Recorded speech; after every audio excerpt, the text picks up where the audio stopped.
just for a few moments, and I'm just going to take a few moments here. I want to talk about this. I teased it at the top of the program. The most important thing that you can talk about.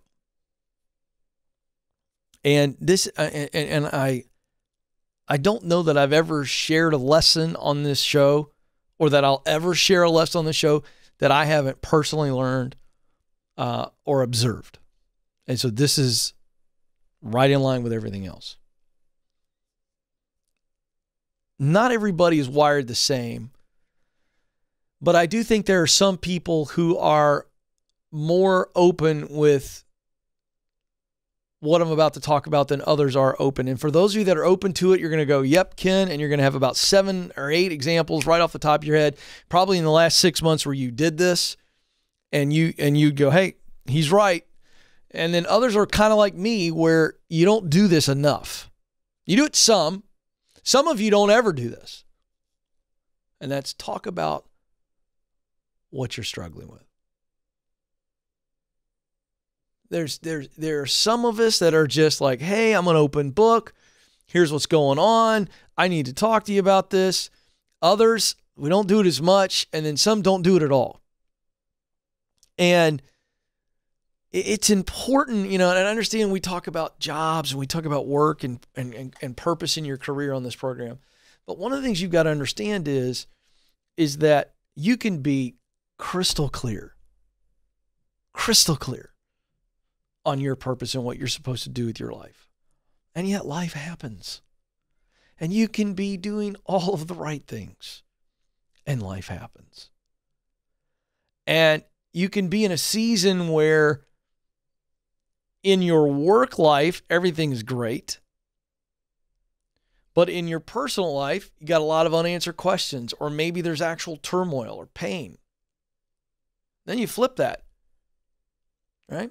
Sometimes you can be in your personal life and everything's great. Everything's great on the home front. Everything's great. You're mentally great. You're emotionally great. You're in good health, all the things. And then just crap is happening at work. And you've got this, it's almost like confusion. Oh man, things are great here. Things are awful here. Right? And you're just like, I'm not sure what to feel.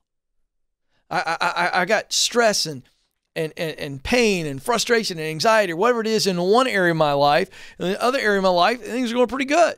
And then the third scenario is things suck in both sides. There are times where we go through we're in a storm. And some of you right now are in a storm personally and professionally. It just feels like every which way you turn, it's a storm.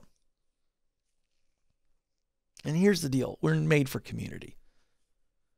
And so the most important thing you can talk about is what you're struggling with. You got to talk to somebody. Now, somebody for you looks different than somebody for me or the next person. But who are you talking to? If you're going through a time of struggle right now, don't try to do that on your own. There are seasons in which you can do it on your own. You can for a little while. And maybe that storm passes. But there are times in life where the storm is too big. You can't do it on your own. Because it's eventually going to come out, and it's eventually going to have to be talked about. But don't put yourself in a position where you are just absolutely exhausted and broken, unable to go one more step further. As opposed to what I have found in my life, whether it be a frustration in parenting or at work or frustration in family, difficult people, in a personal situation, whatever it is. And I've experienced all of it. Got to talk about it. Got to talk about it. You got to have somebody that you can sit down with and go, hey, I'm struggling right now. I'm struggling. Now, again, different levels here, whether or not you need a professional or just a personal contact. But I'm telling you, you are too important to this world.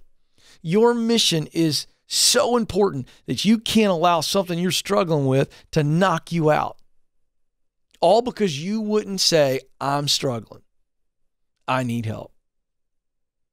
You know, with everything, Joe, everything for me basically comes back to a sports analogy. And I think about, football season, we're in the throes of it, and if you got a player on the team and that player is relied upon to fill a position, but in a particular play there's an injury, what does that player do?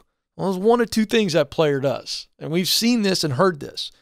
Either that player decides to play hurt because the player don't want to pull himself off the field, and so the player decides to play hurt, and guess what? They get beat on a play because they had a bum leg and they didn't want to come out of the game.